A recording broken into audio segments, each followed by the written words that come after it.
This episode is brought to you by Progressive, home of the Name Your Price tool. You say how much you want to pay for car insurance, and they'll show you coverage options that fit your budget. It's easy to start a quote. Visit Progressive.com to get started. Progressive Casualty Insurance Company and Affiliates. Price and coverage match limited by state law. Hey everyone, Jody here. Over the next week or so, we're bringing you a few of our favorite episodes from the archives. Some people might call them reruns, but we like to call them favorite episodes from the archives. But in the run-up to Memorial Day, we thought we'd bring you some stories about war and the cost of war. We'll be back with new episodes soon, including some conversations about Kelly's brand new book, some more election-related coverage, and of course, a bunch of stories that we are excited to talk about. In the meantime, enjoy these episodes, and don't forget to sign up for the newsletter at thisdaypod.com for lots more. Hello, and welcome to This Day in Esoteric Political History from Radiotopia. My name is Jody Avirgan. This day, January 1970, an article appears in the New York Times with the headline, "Statisticians Charge Draft Lottery Was Not Random." The article laid out how an analysis of the Vietnam War draft lottery, which was intended to be a random drawing according to birth date, well, that drawing disproportionately picked, for instance, men born in January over men born in December. Obviously, the consequences of this, the implications of this were huge. It tapped into a big conversation about the draft itself, those who were in the sample to be drawn in that lottery and those who had avoided it. And also, in interesting ways, this was a big moment for statisticians. We got an email from a listener, Thomas, about this, and Thomas wrote us, I'm quoting here, "I'm not sure if you've done something on the Vietnam draft, but this is a rather minor, nerdy, and esoteric event that could provide a hook into the fairness of the draft." And Thomas, I'll just say, you get the show with an email like that. When someone writes us and says, this is a rather minor and nerdy angle on a big story, I'm just like, say less. Done. We're on it. Done. So here to discuss, as always, is Nicole Hemmer of Vanderbilt. Hello there. Hello, Jody. And Kelly Carter-Jackson of Wellesley is on break today. She's not joining us, but as it happens, we had lined up a great guest for this. So sliding seamlessly into that third seat is none other than Walt Hickey, my former colleague at 538, a lover of all the ways in which stats and culture and the real world intersect. So Walt, thank you for doing this. And I guess just by dint of the calendar, you're our first guest for 2024. Hey, what an honor. Thank you for having me. I dig the show so much. I'm so happy to be back.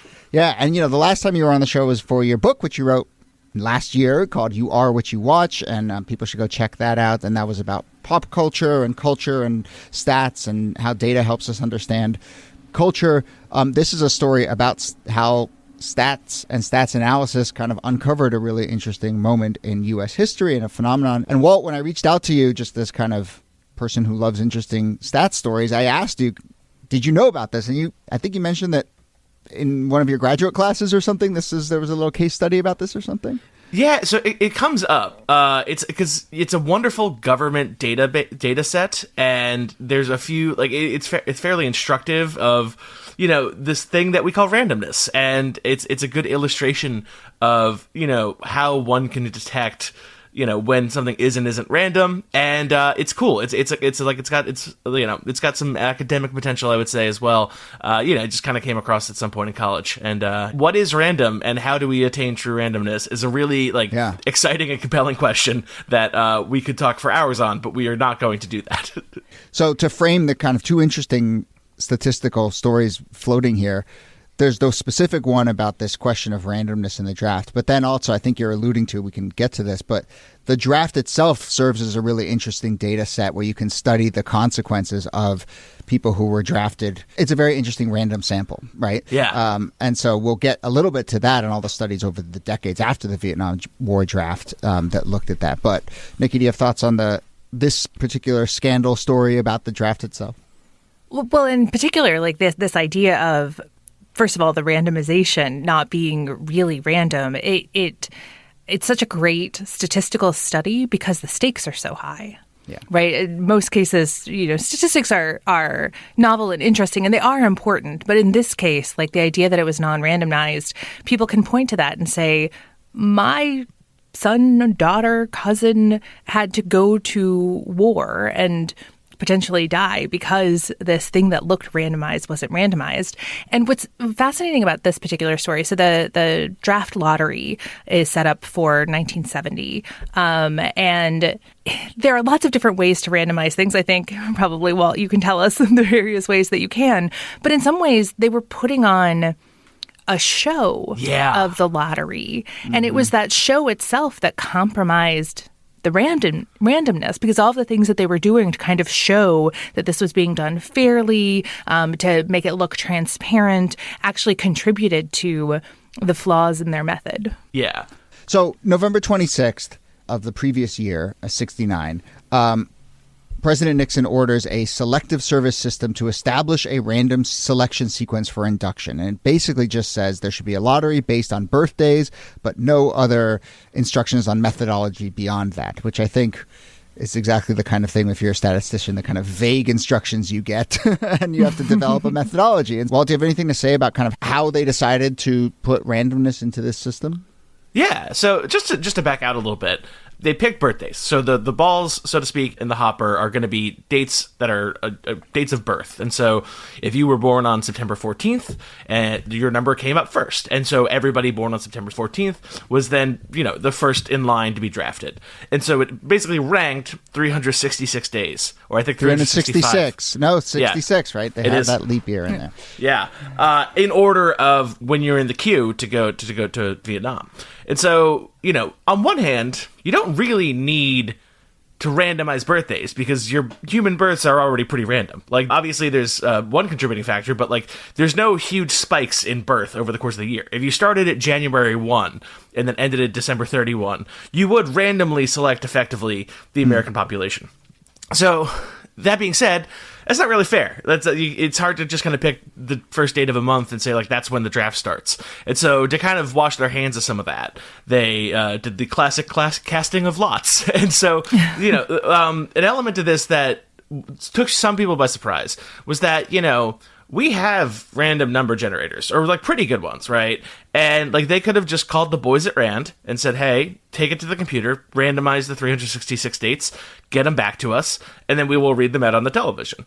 And that would have been a very good random way to do it. And they decided against doing that and made it a bit of a production. And they had big boxes full of the dates, and they would draw them, and a congressman would go there and be like, here's the first date drawn, and then they would show it for everyone and that kind of stuff, which I think was an interesting choice for a couple of reasons, one of which is number one, it's the same reason that when we do lotto drawings, you'll have the balls bouncing around and it'll be a 1, a 3, because it does show we did draw this in front of you randomly, but it also invites, what if you goof up on that? Yeah.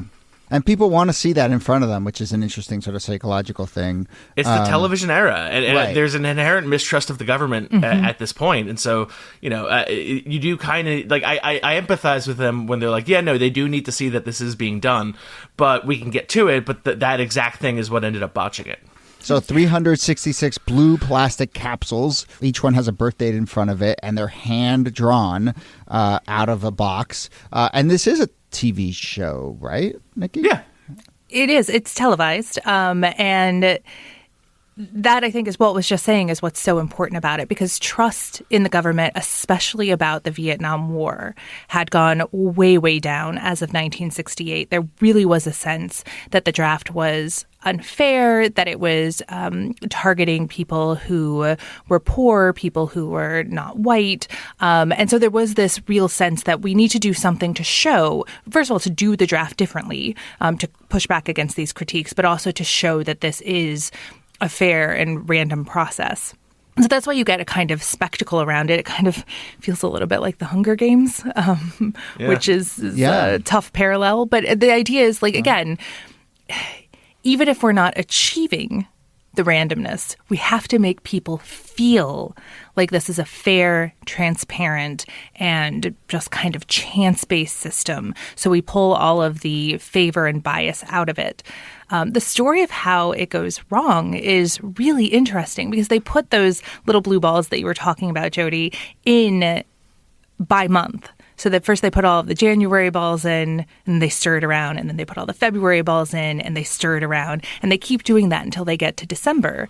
And so by the end of it, the January balls have been stirred into the mix like 12 times, and the December balls have only been stirred once.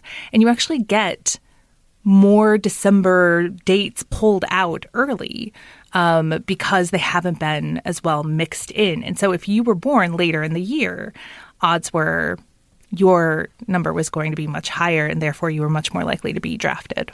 When you first hear about this case study, it takes you like a second, because the thing about randomness is that, like, to look at truly random data doesn't always look random, right? Mm-hmm. You should actually have clusters of things together. You should have gaps, right?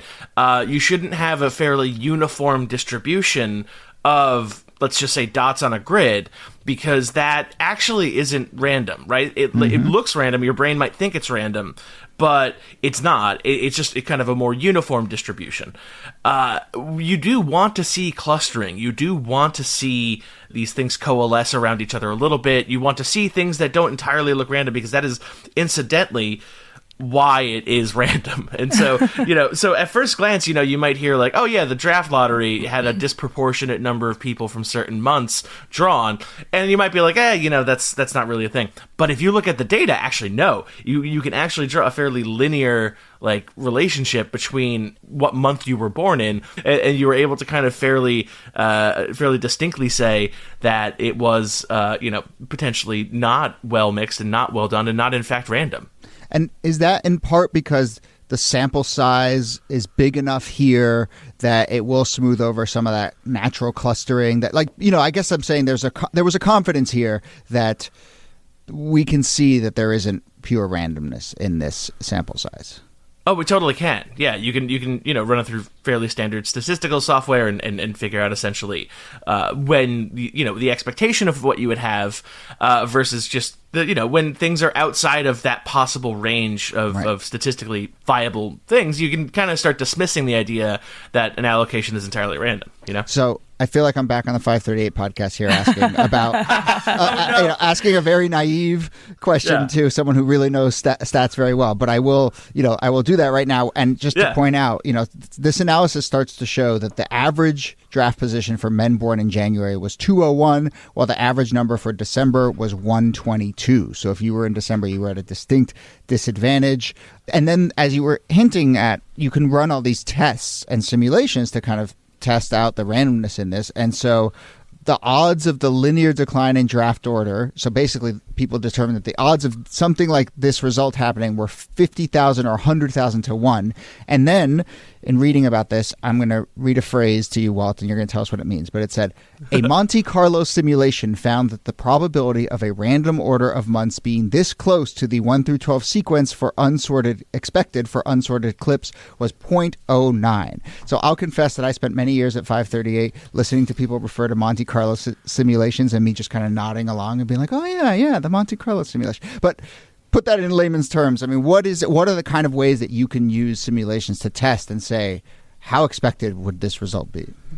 Sure. So Monte Carlo simulations, I actually have a really good example here that I wrote in a vaguely past life. It was my first run at Business Insider when I was just little baby intern, and essentially the game of Monopoly is a game that is basically you can go around the Monopoly board, and at first glance all of these these properties all kind of look the same probability wise, but that's not the case. When there's the go to jail box in one of the corners that sends you back across the board diagonally, what that actually does is it makes that run between jail and go to jail more likely to be landed on, right? And we can accomplish that because we can simulate thousands of games of Monopoly, as it were, because it's simply a dice roll, right? We can roll dice after dice and imply how often one would hit this. And we can see very distinctly that there's an elevated number of levels on, it's the red properties, right? Rather than, say, the Baltic Avenues and all that kind of stuff. And so, essentially, Monte Carlo simulation is just that kind of, we're going to simulate the randomness, to do repeated random sampling, to see if what we call a steady state solution solution emerges, or the underlying inherent probabilities of drawing these individual numbers, or perhaps drawing these individual places on a Monopoly board. And as a result, it kind of allows us to, if not like solve the idea of why the statistics of a situation are off, one might say, it allows us to essentially simulate our way towards an answer and kind of grind it out. It's rather fun. It's a good way to kind of tackle complicated systems. And for folks who have a familiarity with statistics, I hope that you understand how I'm like trying to get this into more lay terms. But it is basically, if you do something enough times, you'll begin to arrive at a viable possible realm of examples in which case things can come. So if you and I would say that doing that kind of stuff would illustrate that perhaps it's rather difficult to, in a truly random system, get this kind of heavy December issue and rather light January to the extent that they really did. Right. They pinned it as a 0.09% chance that this kind of result would have happened. And so I think that illustrates. And like naively, like again, I don't recall the exact manner in which they did this, but a 0.09% chance means that if they ran, I believe, 10,000 simulations, 9 of them were this messed up, which allows us to kind of reject the idea that this was truly random, right? It would have to be an exceptionally rare case, straining probability to its very, very edge, which would just straight up is unlikely.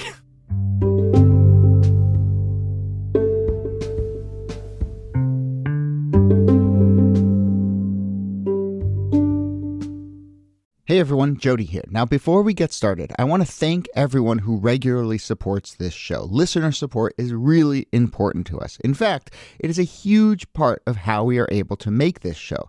So thanks to listeners like you who decide to become supporters, we are able to bring you the episodes of This Day that you love without compromising our creative vision. So if you just can't imagine podcast listening without us in your ears, you could do us a favor and become a monthly supporter of Radiotopia. Now, as you may know, Radiotopia isn't exactly a traditional network. It's more like a collective of independent podcast hosts and producers, each empowered to make the show that they want to make.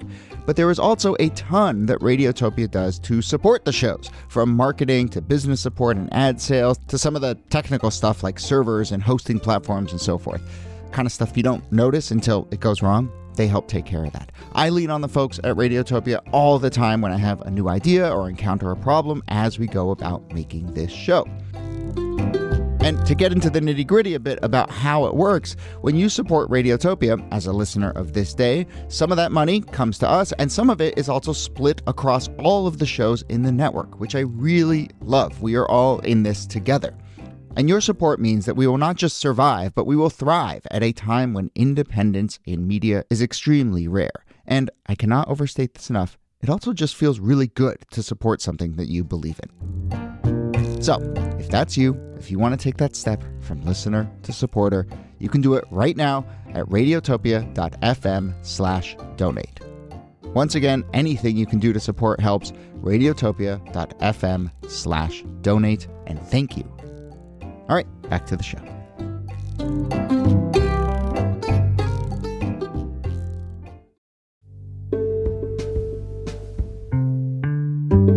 The way that this all surfaces, earlier we were talking about like the stakes for something like this. Like if you had a very high number, your life was at best going to be disrupted for a few years, but you were, exposed to lethal situations, right? Yeah. You were exposed to really potentially horrific wartime conditions. And so it was a doctorate student in computer planning, a 24-year-old guy named David Stadolsky, who is looking at these statistical analyses that you're talking about and saying, look, this isn't right. This isn't what we were promised. And he filed a suit in federal court to try to get this draft lottery thrown out because the executive order that Nixon had put out had called for a random drawing, and it wasn't a random drawing. So basically he's asking them to throw out these results. You can't use this particular draft lottery. You've got to do it again. And the result of that is that they did not redraft. I mean, I think that would have been an even bigger scandal and just invited even more speculation and so forth. But it is telling that when they then go hold the next draft lottery on July 1st of 1970, they turned to the National Bureau of Standards and they got some scientists in there and they created 78 random permutations of the numbers 1 through 366 using random numbers selected from published tables. And so clearly, I think there was, I don't know, there's an acknowledgement there that, okay, this little blue balls shaken up in a fishbowl scenario wasn't very effective. Yeah, I think that's kind of the smoking gun of this all. Like, where they did realize that they did not do this one particularly well. Though that is also related to, and I'm want to kind of get your bigger thoughts on this. That is also related to where we started, which is this question of trust, right? And trust in the process. And, one of the things I learned at 538 and just in kind of watching both statistical storytelling and just media in general is that, if someone wants to have a suspicion about something, they will find a reason to have a suspicion about it. And so, in this scenario, and we see this with like voting machines all the time, right? People are like, oh, they're so unsophisticated, these punch hole things. Why would we trust them? And then they move to like a computer and they're like, I don't know what's going on inside that computer. Like, right, that could be connected to Venezuela. Who knows? And so it's like, no matter what your system is, if you don't have faith in the institution, you will probably find a way to critique it. And so I'm sure there were people who were like, why would I trust someone from the Bureau of Statistics to open up some dusty old book and tell me what number they saw? I want to see the fishbowl with the numbers getting pulled out. So I'm just curious, both of you tell stories for the larger public about complicated things. I mean, what does this tell us about trust and faith and storytelling as much as it does about, the actual draft lottery? Yeah, I think, I am sympathetic to doing it in the fishbowl style. There's a reason that when we do lottery drawings, which do necessitate trust, you can't operate a lottery in America successfully if people don't trust that the outcomes are random. And there's a reason that midway through the news, they go over to the little bouncing balls, and then they draw them one by one. But that has been a system that was deliberately designed to, those have been running and mixing for quite a while at that point before they're open. And so, I'm very sympathetic to the need to put a little bit of a display on, right? I'm sympathetic to the, you need to have the wheel spin at least once on Wheel of Fortune in order to get a perfect, go, right? And so I think that we do need these kinds of drawings, particularly ones with as mortal implications as this, to be done in public and with clarity. And I think a lot of the time, the instinct sometimes is that, we just get it done, just have the computer run in the basement. And there's always going to invite skepticism. But going back to, our time at 538, a kind of a foundational idea of a lot of what we did and in many ways still continue doing is that we do work in public. We publish the data for which we obtained our information and invite people to scrutinize it. We would publish the code often that we would use to compute stories. And in journalism in general, which is a field that is at times under getting skepticism of what they do, I think data journalism has a lot of power because when you work in public and you show, here's the numbers, how I arrived at this conclusion, doubt me if you want, that can be a very solid way to inure people to trust what you're attempting to do. So I feel like working in public is actually a rather good element of the story, even if they did manage to botch the actual mix. And I think the bigger story about trust is that you can't image manage your way out of a crisis of faith that goes much, much deeper than just the draft, right? The real crisis here was both an unfair and unjust war that was happening in Vietnam and the way that the government and the media colluded to lie to the American people about it. And so the problem was that you were sending people against their will to fight in this war. And regardless of how you run the draft, I mean, my dad was drafted before the lottery, and he was drafted because he was 25. They picked kind of the oldest people in the selective service batch to send over before the lottery, and because he was a working class guy who wasn't going to college and he didn't have connections, and so he just had to go. And then you have all these deferments, even when you have the lottery and people with connections, you get kind of plum positions. And, that's the problem. And the lottery might paper over that by giving it an air of transparency. But, there's a reason why the troop levels in Vietnam go way, way down during the same period because it's unsustainable, because the policy itself is the problem. Yeah, that's such an important point, and we should do more episodes about the draft. But the larger sense that this is a rigged game anyway, and so this just then sits on top of that. All right, as we wrap up, the other interesting thing here, and our original emailer Thomas pointed this out, that actually he had a professor in grad school who had done some work around this. But, this idea of the draft as a random sample that then you can kind of study the consequences of into the years and decades since is really interesting. But basically, it's like you can see economic outcomes. You can see how people's lives played out if they happened to be randomly selected for the draft versus not. Do you have thoughts on that? And then in general, do you have thoughts on kind of like how often you are presented with these kinds of interesting randomized sample sets like this with such huge consequences? Yeah. What's really fun is when you find something that the economist crowd calls a natural experiment, which is essentially a situation in which people specifically sorted themselves into a control group, and as well as a group of people that was in some manner experimented on. In the book, this can be I talked to people who, people who saw things versus those who didn't when it came to cinema, people who were in countries where things could be released versus couldn't. And in this situation, obviously, you can figure out what exposure to a war or delaying your entry into the labor force by a year or two can have on your economic lifetime output. It's just a very rich set of data that can also be used, again, to essentially, randomly divide this population medically into different cohorts, right? If you're attempting to potentially do a long-term study on health outcomes as related to this. So this is just one of those rare situations where you have a truly random, at least later on, division between a group of people, and it allows you to kind of look back in retrospect as if, not just were they dividing folks into different draft orders, but they were also, essentially splitting people into control and non-control groups.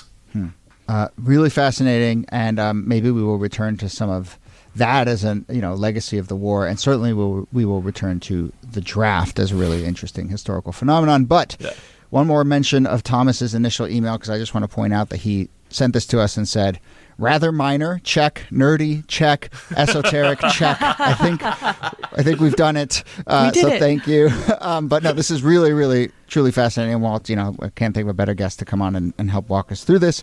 So, Happy New Year to both of you. Thank you, Thomas, for being the first listener email of the year that we get to. Listeners, keep sending us ideas. But Walt Hickey, the book is You Are What You Watch. Go check it out. Thank you so much for joining us, and we'll have you on again later this year for sure. Oh, please. I love this. Thank you so much for having me. I really love the show. And Nicole Hemmer, thanks to you as always. Thank you, Jody. Congressman Perney is representing the United States, the Military Affairs Committee of the House, and he also is a senior Republican president who has been the watchdog committee of this selective service system. And we're going to ask him to choose September 14th. Thanks for listening to This Day in Esoteric Political History. Our researcher and producer is Jacob Feldman. Our producer is Brittany Brown. Our transcripts, which you can find on our website, are done by Kala Nakua. This Day is a proud member of Radiotopia from PRX, a network of independent, creator-owned, listener-supported podcasts. Audrey Martovich is executive producer. Yuri Lasordo is director of operations. If you want to support the show, tell a friend about This Day and become a member of Radiotopia at whatever level works for you. You can do that at our website, thisdaypod.com. Also on our site, you can find transcripts, sign up for our newsletter, find links to follow us on Instagram and Threads, buy merch like shirts and hats and phone cases, find information about our theme song, give feedback on an episode we've done, or suggest topics for a future episode. That and lots more, thisdaypod.com. My name is Jody Abergan. We'll see you soon.